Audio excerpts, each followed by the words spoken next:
Boys, it's your favorite verbal diarrhea spitter back for another video. Today I had the brilliant idea, which I actually think is like a pretty original idea, of taking movie reviews, taking Rocket League, putting it together, and get Rocket reviews. Has anyone done that before? I think I actually just came up with something there. Maybe I didn't. There's probably a reason if no one's done it before, because it's shit. It started off, I thought it was a really good idea at first, and then I thought about it more and I was like, well, that's an okay idea. Yeah, that's sure. We'll throw shit at the wall and see if it sticks. And then now it's like, it's just kind of an idea. So we're gonna throw the shit at the wall and we're gonna see if it sticks. I'm gonna do a classic review in sloshy style while doing a 3v3 soccer tournament, because what better way? You thought I would do this in like casual? No, we're big stakes here. We don't do that pussy shit, okay? I'm pretty much just throwing my team in the trash, because there's no fucking way I'm getting above top 8 when I'm trying to review movies and TV shows that came out in December and November, because let's be honest, nothing really came out in December, so it's gonna be mainly November. But reviewing shit that came out in November while trying to do a tournament doesn't sound like it's gonna end too well for me. But let's just hop right into it, right? Oh, you've got to be fucking joking me. I didn't join it, and now I have to wait another 15 minutes because I didn't fucking join it. You've got to be Let's just jump into it. The first item up on the menu is the menu. Aha. You see what I did there? Yeah, that was pretty good. It has Anya Taylor-Joy in it, Princess Peach, and it has like 2 other guys. I don't know their names, but it's it's a thriller. Okay, it's a nice little thriller. It's got restaurants and food, and can we get a picture of me up on screen?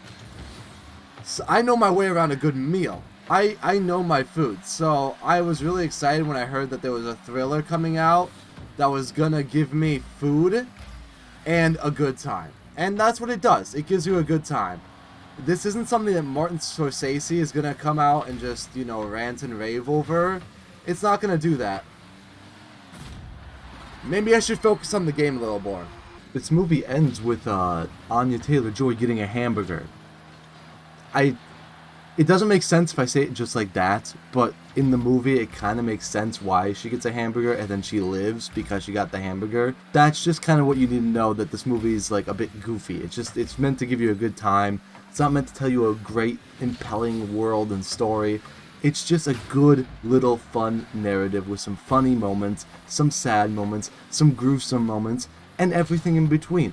So I'm gonna give the menu, let's give it, I don't know, we're going to give it a diamond. I think it deserves a diamond out of 10.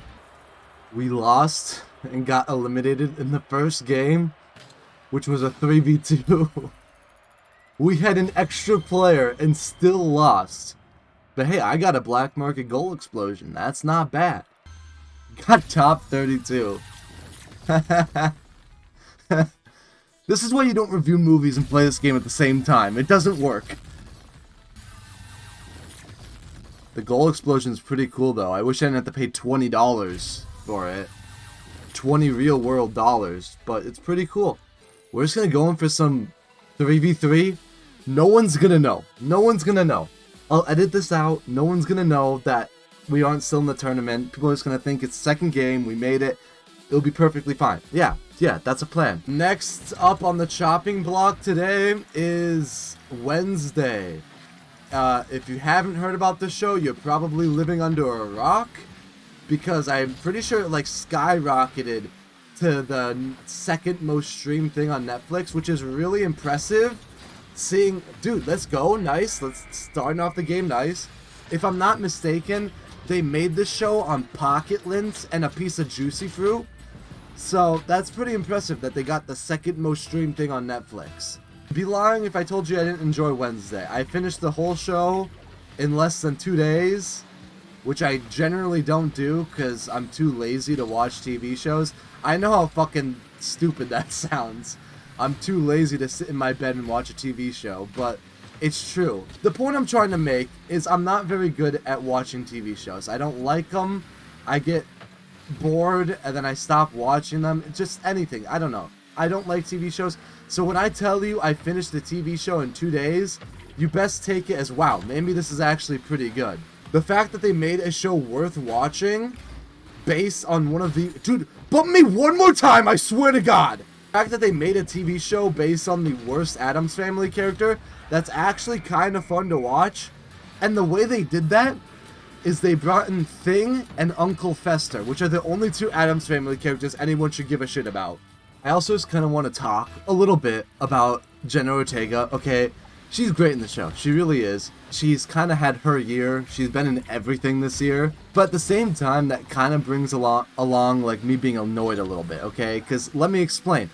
Every single time I'm on YouTube, Instagram, any social media platform, fucking SMS text messaging next time I go on there, she's gonna pop up.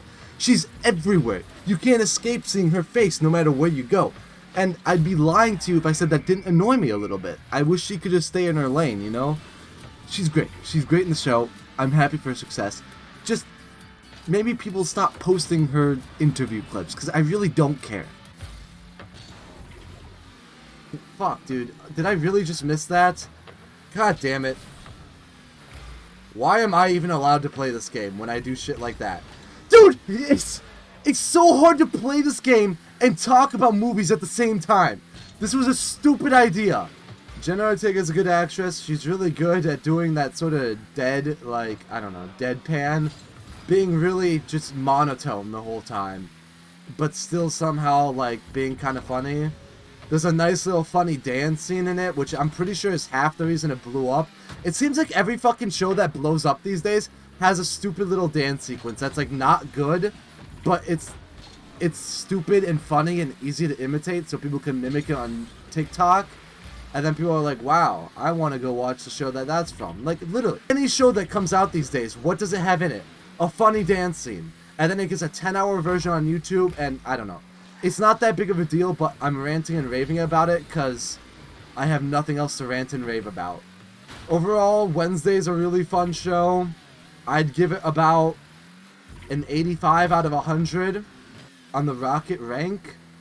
That's about, what would that be? That's about like, that's probably like a champion, maybe champion like 3 maybe. That's probably like a champion 3. I'd give it a champion 3. So congrats to Wednesday, you got a champion 3. The last thing we have to talk about today is the big one, and the one that probably be one of the biggest movies at the box office. Avatar: The Way of Water, or The Way of Water, if you're a fucking Brit. Avatar: The Way of Water is probably something you've already seen, or if not, you probably already plan on seeing it, because it's James Cameron. I mean, who wouldn't want to go see a James Cameron film? James Cameron only delivers great things. You never bet against Jimmy C. And you definitely shouldn't for this one, because it's really fucking good. Avatar: The Way of Water is probably one of the best films of the year. Definitely in the top 5. And I think for good reason. Especially, I went to go see it in IMAX 3D, especially in IMAX 3D. This shit is the most gorgeous film ever. The special effects, the 3D effects, I don't even remember the last time I've seen a movie in 3D, but goddamn, Avatar did not do that bad in 3D. It did really fucking well. There's this one scene where it rains, and my god, it was just so beautiful in 3D. Like, the story, the first Avatar didn't have an amazing story either. I don't think anyone goes to Avatar movies for top-tier, new, inventive stories. And you probably shouldn't, because this one doesn't have a completely new, innovative story. It has a good story, though. It does it well. The first story is more about protecting the forest. This one's more about protecting water. I don't know what the third one's probably going to be about, like, protecting the desert or something. I don't know. We'll have to wait and see till Avatar: The Way of Sand comes out in 2037. I really fell in love with all the characters, even though I felt like some of them weren't really used super well to the end. And one of them I just thought was awful in general. There's a character called Spider, which is like this, he's like this kid. He's not one of the Na'vi, but he's like this human kid, but he grew up with the Na'vi, so he kind of is like a fucking animal. He's a bit weird, he's a bit goofy, and he likes to switch sides. He doesn't like to choose a side to be on. He likes to just like, oh, yeah, I'm on the Na'vi side. They're my family. I grew up with them. Now I'm on the human side. Oh, now I'm on the Na'vi side. Oh, it's like, pick a fucking side and stick to it, you privileged asshole. I don't know. He didn't really work for me. I thought the performance was fine. I didn't have any problems with the performance. It was just the character in general I didn't think was the best written out of the bunch. And, fuck, I always forget her name, but Zoe Saldana's character, like Nitri or something, I think it's like Nitri, she was kind of there. She didn't do anything till the very end, when she really picks up and kind of carries the ending.